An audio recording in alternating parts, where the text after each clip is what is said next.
इस क्लास में voice part 2 के बारे में चर्चा करेंगे।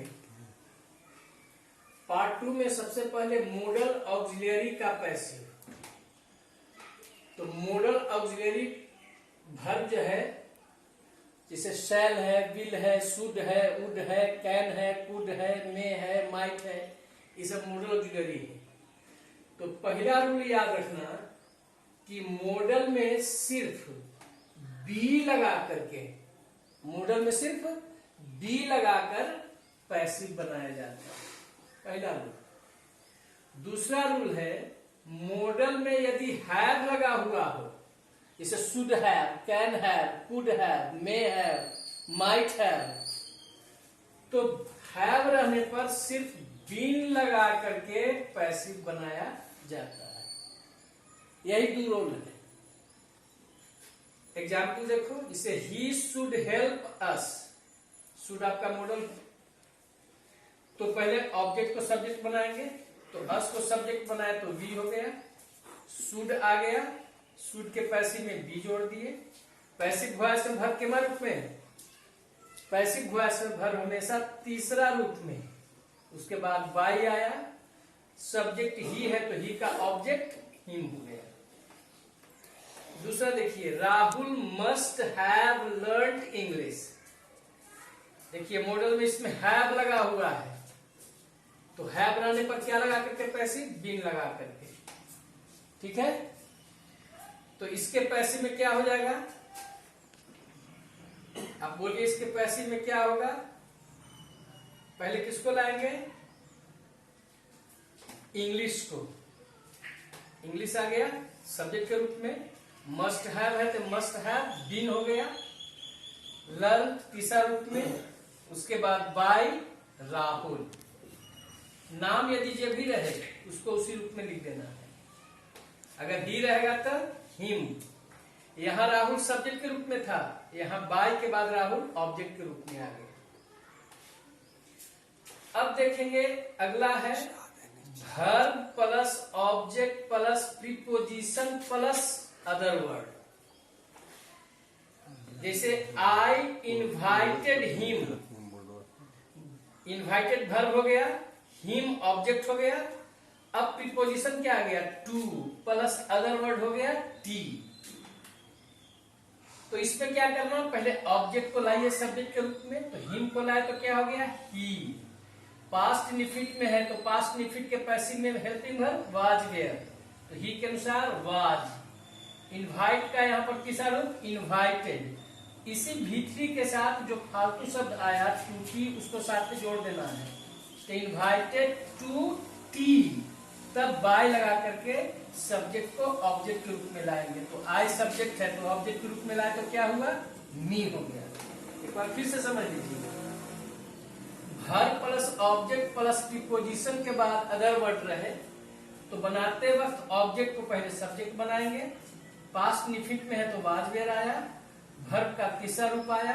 इसी भीतरी के साथ हमको प्रीपोजिशन प्लस अदर वर्ड जोड़ देना है, तो अगर टू प्लस अदर वर्ड में टी आ गया तो टू टी इसके साथ जुट गया, तब बाय निकाल करके सब्जेक्ट को ऑब्जेक्ट के रूप में करेंगे।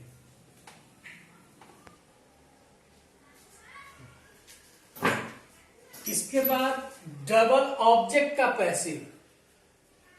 देखिए क्वेश्चन है, he was teaching them English. इसमें दो ऑब्जेक्ट है, एक देम है और एक इंग्लिश है। तो देम जो ऑब्जेक्ट है वह सजीव है और इंग्लिश कैसा ऑब्जेक्ट है, निर्जीव। तो याद रखेंगे, जो सजीव ऑब्जेक्ट होता है उसको इनडायरेक्ट ऑब्जेक्ट कहा जाता है और निर्जीव ऑब्जेक्ट को डायरेक्ट ऑब्जेक्ट कहा जाता है। ऐसे भी याद रखिएगा, डी से डेड, डेड मतलब मरा हुआ, तो डी से डेड, डी से डायरेक्ट ऑब्जेक्ट। अब क्वेश्चन है, he was teaching them English. तो दो ऑब्जेक्ट है, इसका मतलब दो तरह से बना सकते हैं। पहले सजीव को लाइए, तो देम को सब्जेक्ट के रूप में बनाए तो दे आ गया। पास्ट कंटिन्यूअस में है तो वाज वेयर के साथ बीइंग लगा, तो दे के अनुसार वेयर बीइंग।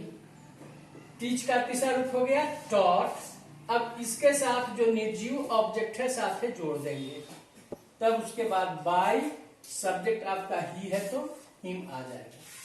ये पहला तरह से हुआ। दूसरा तरह से अब निर्जीव ऑब्जेक्ट को पहले लाए, तो निर्जीव ऑब्जेक्ट कौन है? इंग्लिश है। उसके बाद इंग्लिश के अनुसार वाज हो गया, बीइंग लग गया क्योंकि पास्ट कंटिन्यूअस में है, तो English was being taught, V3 आ गया। अब जो सजीव ऑब्जेक्ट को यहां पर जोड़ेंगे तो टू लगा कर करके सजीव ऑब्जेक्ट को जोड़ेंगे। यहां पर ध्यान रखना होगा, जब वर्ब के साथ सजीव ऑब्जेक्ट जोड़ेंगे तो इसके पहले टू लगाना बहुत जरूरी है। तो टू लगा करके उसके बाद बाय लाइएगा, फिर सब्जेक्ट जो है ऑब्जेक्ट के रूप में आ जाएगा। ही सब्जेक्ट है तो ही का ऑब्जेक्ट हो गया हिम। अब अगला है verb plus preposition plus object का पैसिव, मतलब वर्ब के बाद प्रीपोजिशन रहेगा तब ऑब्जेक्ट आएगा। तो इसका पैसिव कैसे बनाएंगे? जैसे he was laughing at preposition है, मी तब ऑब्जेक्ट आया। तो इसको बनाने का तरीका क्या है कि पहले ऑब्जेक्ट को आप लेते आइएगा सब्जेक्ट के रूप में, तो मी ऑब्जेक्ट है, सब्जेक्ट के रूप में लाए आई। पास्ट कंटिन्यूअस में है तो वाज बीइंग, लाफ का तीसरा रूप लाफ्ड। इसके साथ प्रीपोजिशन जरूर जोड़ना है। कभी कभी लोग प्रीपोजिशन को छोड़ देते हैं कि एट भी और बाय भी, नहीं, प्रीपोजिशन लाना है क्योंकि उस वर्ब के साथ यह प्रीपोजिशन जुड़ा हुआ रहेगा। तब बाय और सब्जेक्ट ही है तो हिम हो जाएगा। अब इसके बाद लेट वाले वाक्य का पैसिव, जैसे let me play cricket, late him learn English. इसमें देखिए वो लेट के साथ ऑब्जेक्ट है और फिर जो वर्ब आ रहा है उसके बाद ऑब्जेक्ट है। तो इसको बनाने में ध्यान देखना है कि पहले लेट निकाल लेंगे, लेट के बाद जो ऑब्जेक्ट दूसरा आ रहा है उसको लाएंगे। तो ऑब्जेक्ट दूसरा कौन है? क्रिकेट, क्रिकेट आ गया। उसके बाद इसमें बी लगाना है, मतलब लेट वाला वाक्य के पैसिव में बी लगाना है। तो लेट प्लस ऑब्जेक्ट नंबर 2, उसके बाद बी आ गया, फिर वर्ब तीसरा रूप में बाय लगा। अब बाय के बाद जो पहला ऑब्जेक्ट आया है उस ऑब्जेक्ट को बाय के साथ जोड़ देंगे। तो आप दूसरा बोल सकते हैं कैसे बनेगा? लेट निकाल दिए, लेट निकाल दिए, let him learn English, let पहले निकल गया। लेट के बाद ऑब्जेक्ट नंबर 2 कौन आया? इंग्लिश आ गया। उसके बाद बी लाएंगे, बी निकला। फिर लर्न का तीसरा रूप लर्न्ड, बाय, बाय के बाद जो लेट के साथ ऑब्जेक्ट आया है उसको जोड़ देंगे तो बाय हिम। इसका पैसिव क्या हुआ? लेट इंग्लिश बी लगना चाहिए, लर्न के तीसरा रूप लर्न्ड, बाय, और लेट के साथ जो ऑब्जेक्ट आया है हिम उसको बाय के साथ जोड़ेंगे तो बाय हिम हो गया। लेट अस का पैसिव, लेटस का पैसिव बिल्कुल अलग तरह से बनता है। इसमें 2 क्वेश्चन लिए हैं। Let us learn English, let us play cricket. तो लेटस वाला वाक्य का पैसिव स्ट्रक्चर क्या होगा? ध्यान दीजिएगा।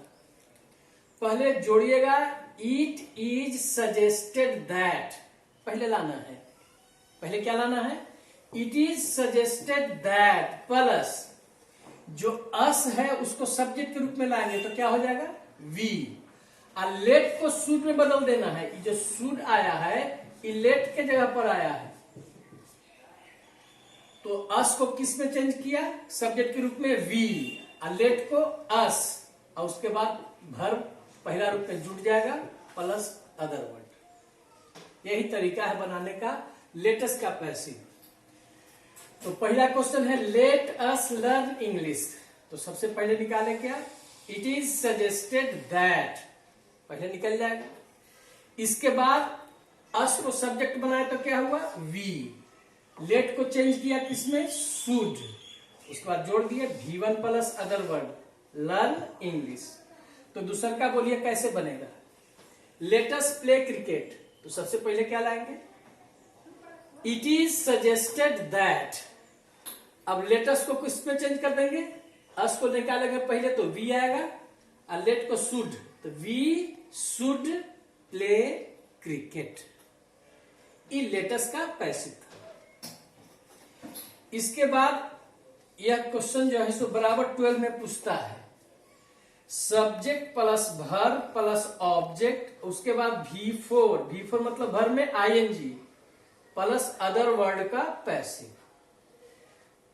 अब इस स्ट्रक्चर पर जो दो वाक्य लिखे हैं देखिए, I saw him crossing the road, बिल्कुल इसी स्ट्रक्चर पर वाक्य है। दूसरा है he heard me abusing you। अब इसको पैसिव कैसे बनाएंगे, ऑब्जेक्ट को आप पहले निकालिए, हिम ऑब्जेक्ट है तो क्या निकला ही, ये पास्ट निफिट में है V2 है, तो पास्ट निफिट में हेल्पिंग वर्ब वाज वेयर, तो ही के अनुसार वाज। सॉ का तीसरा रूप सीन। अब जितना भी V4 प्लस अदर वर्ड है इसको जोड़ दीजिए, क्रॉसिंग द रोड, तब बाय लगा करके सब्जेक्ट को लाइएगा तो बाय मी हो जाएगा। अब दूसरा क्वेश्चन है, ही हर्ड मी एब्यूजिंग यू, तो ऑब्जेक्ट मी है तो क्या निकाले आई, पास्ट निफिट में है तो वाज, हर्ड का यहां तीसरा रूप हो गया क्योंकि पैसिव वॉइस में तीसरा रूप में आता है हर्ड। अब इसको जोड़ दीजिए, एब्यूजिंग यू बाय, ही का ऑब्जेक्ट क्या हो जाएगा हिम हो जाएगा।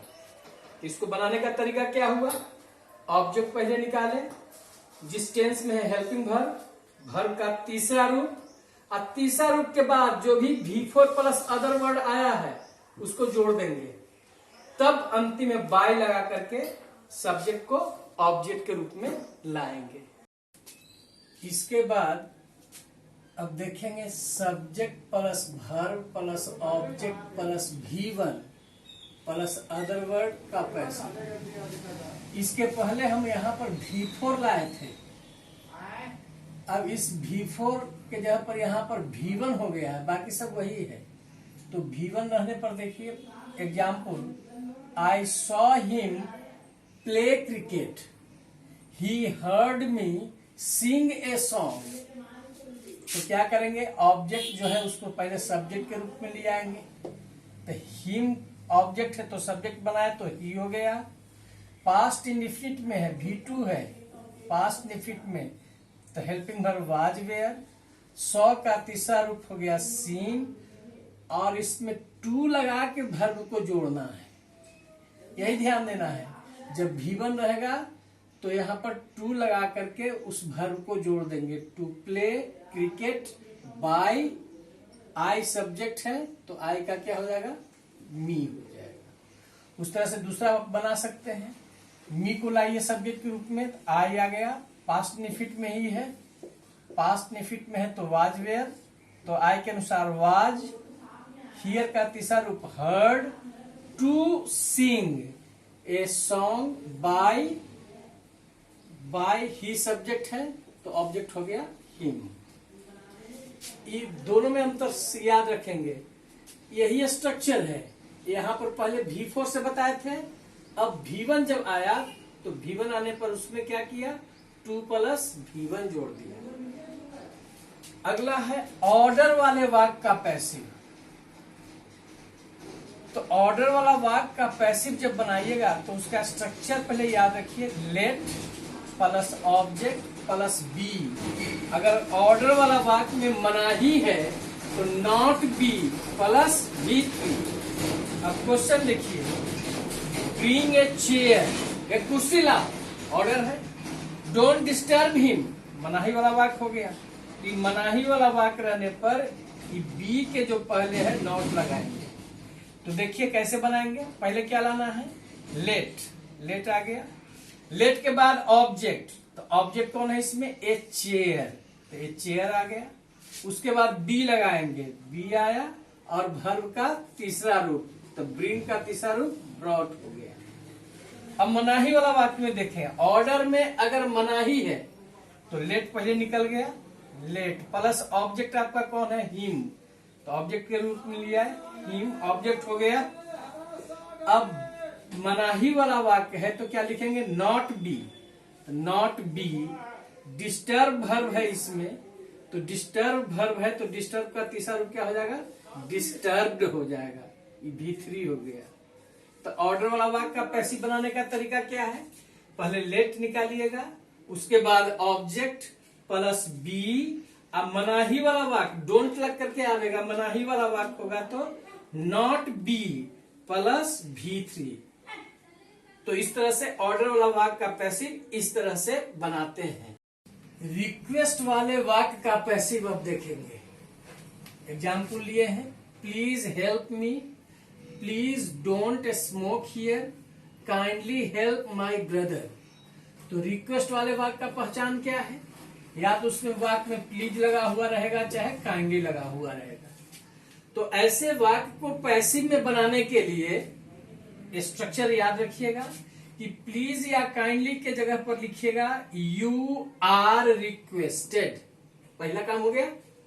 प्लीज काइंडली की जगह पर क्या लिखेंगे, यू आर रिक्वेस्टेड प्लस 2 और उसके बाद V1 प्लस अदर वर्ड जोड़ देंगे।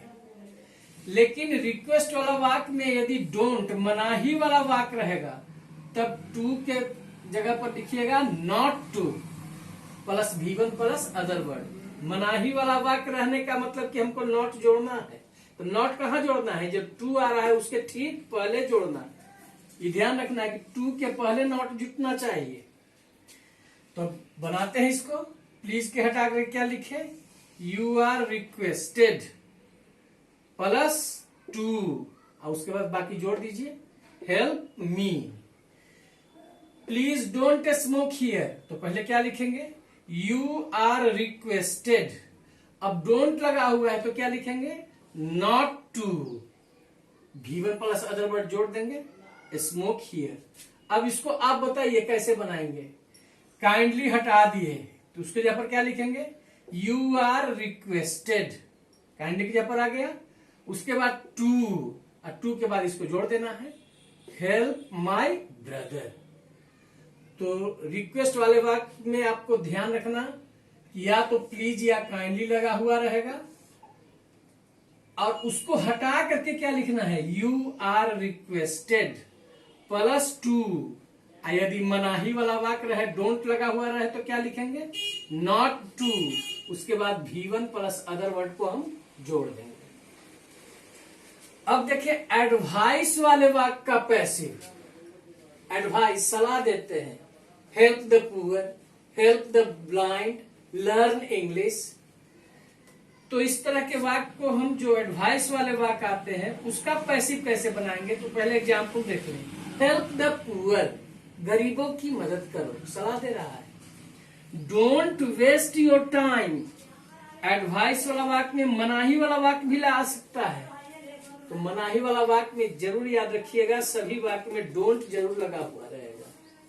तो इसको बनाने का क्या तरीका है, ऑब्जेक्ट को सब्जेक्ट के रूप में लाना है, जो ऑब्जेक्ट रहेगा उसको सब्जेक्ट के रूप में, उसके बाद शुड बी, उसके बाद वर्ब का तीसरा रूप, और यदि और फालतू शब्द रहे उसको अंत में जोड़ देना है।